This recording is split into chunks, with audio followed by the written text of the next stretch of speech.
Hello friends, कसे आहात सर्वजण? मस्त मजेत ना? चला तर मग आज आपण मराठी सुलभ भारती इयत्ता 8वी पाठ क्रमांक 3 प्रभात या कवितेचे आपण स्वाध्याय पाहूया। सर्वप्रथम आपण शब्दार्थ पाहूया। क्षितिज, क्षितिज म्हणजे आकाश पृथ्वीला टेकलेले आहे असे दिसणारी भासमान रेषा, म्हणजे जिथं आकाश आणि पृथ्वी एकमेकांना टेकल्यासारखे वाटतात, ते ॲक्च्युअली ते काय मिळत नाहीत पण मिळाल्यासारखे वाटतात, असं भासवणारी जी रेषा आहे तिला आपल्याला काय म्हणायचं आहे? क्षितिज म्हणायचं आहे। मनोहर, सुंदर, निरंतर म्हणजे सतत, प्रयोगशाळा व्यक्तित्वाची म्हणजे व्यक्तिमत्वाच्या जडणघडणीचे ठिकाण, नवपरिभाषा म्हणजे नवीन व्याख्या, उन्नत म्हणजे विकसित। त्यानंतर आता आपण स्वाध्याय पाहूया। प्रश्न पहिला आहे, खालील प्रश्नांची एका वाक्यात उत्तरे लिहा। प्रश्न पहिला, कवीने वर्णिलेली प्रतिभेची प्रभात कुठे होणार आहे? पहिला प्रश्न आहे, कवीने वर्णिलेली प्रतिभेची प्रभात कुठे होणार आहे?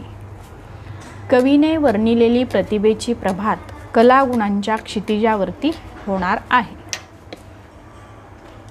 त्यानंतर प्रश्न दुसरा आहे, कवीच्या मते व्यक्तित्वाच्या प्रयोगशाळेत कोणते गुण रुजतील?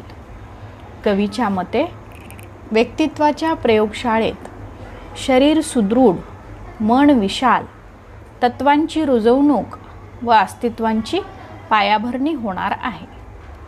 थर्ड प्रश्न आहे, प्रगतीची नवीन परिभाषा कोणती? नवीन स्वप्ने व नवीन आशा ही प्रगतीची नवी परिभाषा आहे। अशा पद्धतीने आपण एका वाक्यात उत्तरे द्या हे आपण पूर्ण केलेले आहे। तर प्रश्न दुसरा, गोलातील शब्दाचा आधार घेऊन चौकटी पूर्ण करा। प्रश्न पहिला आहे, सुंदर जग कोणाचे? सुंदर जग कोणाचे माहिती आहे तुम्हाला? कविता शिकताना आपण पाहिले। फुला पाखरांचे जग सुंदर, कोणाचे आहे जग सुंदर? फुला पाखरांचे, फुला पाखरांचे जग सुंदर। पसरवणारा सुवास कशाचा? आपुलकीचा सुवास पसरे, त्यासाठी कविता आपल्याला पाठ असणं आवश्यक आहे। कविता पाठांतर असेल तर आपल्याला अशा प्रकारची उत्तरे लिहिता येतात। पसरवणारा सुवास कशाचा आहे? तर पसरवणारा सुवास जो आहे तो आपुलकीचा आहे। अमूल्य शिकवण कोणाची? गुरुजनांची अमूल्य शिकवण या स्पर्धेच्या युगात, म्हणजे कुणाची आहे अमूल्य शिकवण? गुरुजनांची। पायाभरणी कशाची? पायाभरणी अस्तित्वाची। कशाची पायाभरणी? अस्तित्वाची। त्यानंतर तिसरा प्रश्न आहे, कवितेच्या आधारे योग्य पर्याय निवडा। कलागुणांच्या क्षितिजावर प्रतिभेची पहाट उगवली, कारण आपल्याला इथं पर्याय 4 दिलेले आहेत, त्यापैकी योग्य पर्याय आपल्याला निवडायचा आहे। सूर्योदय होऊन सकाळ झाली, नवे युग उजाडले, ज्ञानाचे तेज नव्या युगाच्या नभात पसरले, पक्ष्यांचा चिवचिवाट सुरू झाला। आपल्याला कवितेमध्ये ही जी ओळ आलेली आहे त्या ओळीचं आपल्याला कारण सांगायचं आहे। का आली आहे ती ओळ? कलागुणांच्या क्षितिजावरती प्रतिभेची पहाट उगवली। पहाट प्रतिभेची तिथे कलागुणांच्या क्षितिजावर का उगवली? कारण हे ज्ञानाचे तेज पसरले नवा युगाच्या नभात, कलागुणांच्या क्षितिजावरती ही प्रतिभेची प्रभात, म्हणजे ज्ञानाचे तेज नव्या युगाच्या नभात पसरले आणि म्हणून कलागुणांच्या क्षितिजावर प्रतिभेची पहाट उगवली। म्हणजे आपलं पर्याय क्रमांक किती येईल? 3 हे उत्तर आपलं करेक्ट येईल. त्यानंतर दुसरा प्रश्न आहे, कवीच्या मते मानवतेचे युग म्हणजे?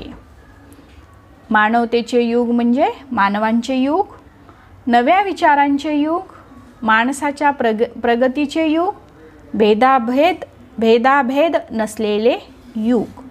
तर आता ह्याच्यामध्ये आपल्याला मिटून सारे भेद चला रे मानवतेच्या युगात, म्हणजे मानवतेच्या युगात आपल्याला काय करायचं आहे? भेद कुठलेही ठेवायचे नाहीत. तर भेदाभेद नसलेले युग म्हणजे मानवतेचे युग. त्यानंतर योग्य जोड्या जुळवा. प्रश्न क्रमांक 4, अ गट ब गट. अ गटात दिलेला आहे नव्या युगाच्या नभात. आता इकडं ब गटातली कुठली पर्याय जुळतो तो पाहायचा आहे आपल्याला. व्यक्तित्वाची जडणघडण, स्वतःचे अस्तित्व मजबूत करणे, नवनिर्मितीची पहाट, नव्या विचारांच्या क्षेत्रात. तर नव्या युगाच्या नभात म्हणजे आपल्याला काय करावं लागेल? नव्या विचारांच्या क्षेत्रात ही जोडी आपल्याला लावावी लागेल. प्रतिभेची प्रभात म्हणजे नवनिर्मितीची पहाट. प्रतिभा म्हणजे नवनिर्मिती आणि प्रभात म्हणजे सकाळ किंवा पहाट. पायाभरणी अस्तित्वाची म्हणजेच काय होईल? स्वतःचे जे अस्तित्व आहे ते अस्तित्व मजबूत करणे म्हणजे पायाभरणी अस्तित्वाची. आणि व्यक्तिमत्वाच्या प्रयोगशाळेमध्ये काय होते? व्यक्तित्वाची जडणघडण होते. अशा पद्धतीनं आपल्याला इथं पर्याय लिहिता येईल. 1चं येईल 1, ई येईल 2, 2चं काय येईल? ई इमारतीचं. 3चं येईल आ आणि 4चं येईल हो. अशा पद्धतीने आपल्याला जोड्या जुळवायच्या आहेत. त्यानंतर नेक्स्ट प्रश्न आहे, तुमच्या शब्दात उत्तरे लिहा. तन सुदृढ आणि मन विशाल या शब्दसमूहांचा तुम्हाला कळालेला अर्थ लिहा. आता इथे पहा, तन सुदृढ या शब्दाचा अर्थ होतं आपलं शरीर काय असलं पाहिजे? सुदृढ असलं पाहिजे, म्हणजे निरोगी असलं पाहिजे. कुठल्याही प्रकारचा त्या शरीराला आजारपण नसलं पाहिजे. आणि मन विशाल म्हणजे मन कसं असलं पाहिजे? आपलं मोठं असलं पाहिजे, विशाल असलं पाहिजे, महान असलं पाहिजे. तर या 2 शब्दांचा शब्दसमूहांचा तुम्हाला जो कळालेला अर्थ आहे तो तुम्हाला लिहायचा आहे.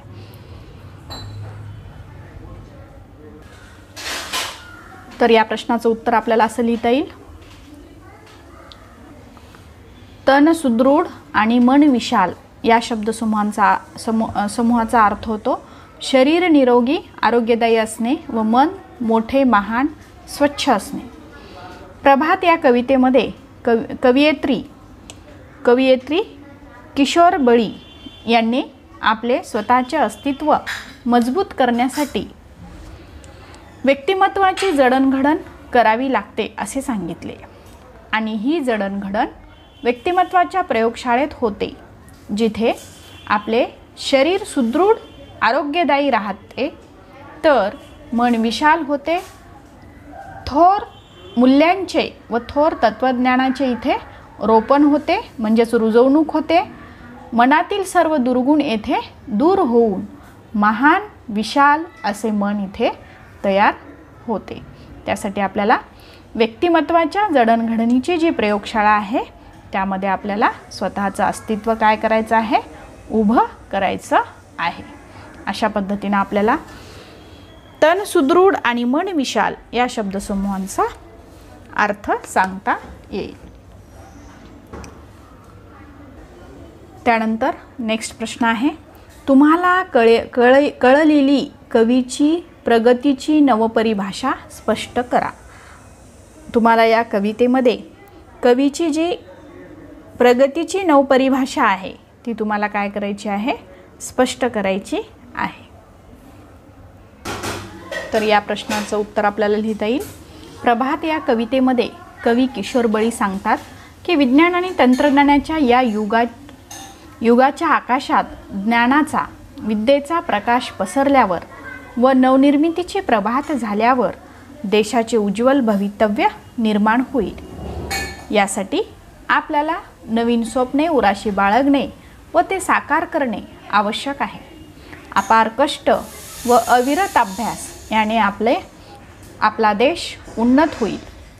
भेदाभेद नसलेल्या मानवतेच्या युगात देश प्रगतीपथावर जाईल. हीच प्रगतीची, भरभराटीची व उत्कर्षाची नवीन परिभाषा आहे.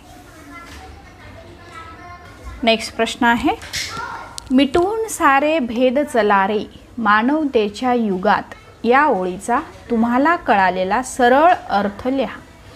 आता सरळ अर्थ आपल्याला लगेच लक्षात येईल. मिटवून सारे भेद चलारे म्हणजे आपसामध्ये असलेले जे काही भेद आहेत, जे काही भेदाभेद आहेत, ते भेदाभेद आपल्याला काय करायचे आहेत, मिटवायचे आहेत. आणि मानवतेच्या युगात म्हणजे माणुसकीच्या युगात आपल्याला काय करायचं आहे, पदार्पण करायचं आहे. हा या ओळीचा सरळ सरळ अर्थ आहे. प्रभात या कवितेमध्ये कवी किशोर बळी म्हणतात, नवीन युगात प्रत्येकाच्या मनात नवीन स्वप्न रुजली आहेत. नवीन आशा, नवीन उमेद फुलली आहे आणि ही प्रगतीची नवीन परिभाषा आहे. अपार कष्ट व अविरत अभ्यास यामुळे आपला देश प्रगतिशील बनेल.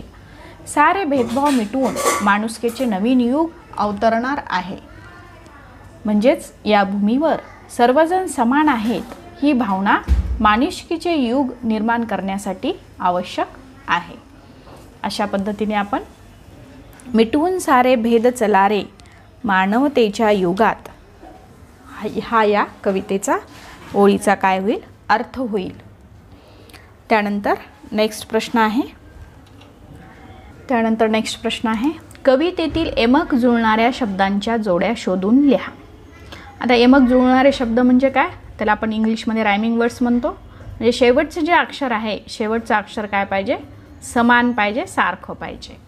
आता नभात या शब्दासाठी कवितेत आलेला जो शब्द आहे प्रभात, शेवट तणी झाला पाहिजे. त्यानंतर युगात हा सुद्धा काय आहे, यमक जुळणारा शब्द आहे. नभात, प्रभात, युगात. त्यानंतर मनोहर, मनोहर म्हणजे सुंदर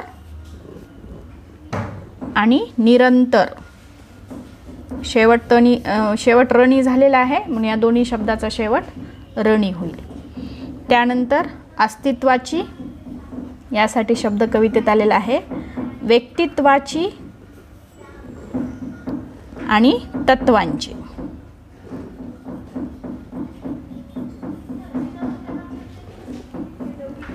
युगात यासाठी आपल्याला लिहिता येईल रगारगात आणि प्रभात सुद्धा लिहिता येईल, नभात सुद्धा लिहिता येईल. त्यानंतर नेक्स्ट प्रश्न आहे, खेळू या शब्दांशी. खालील शब्दांसाठी कवितेतील शब्द शोधा. आता आकाश हा जो शब्द आहे, आकाशासाठी कवितेत आलेला जो शब्द आहे तो आहे नभ.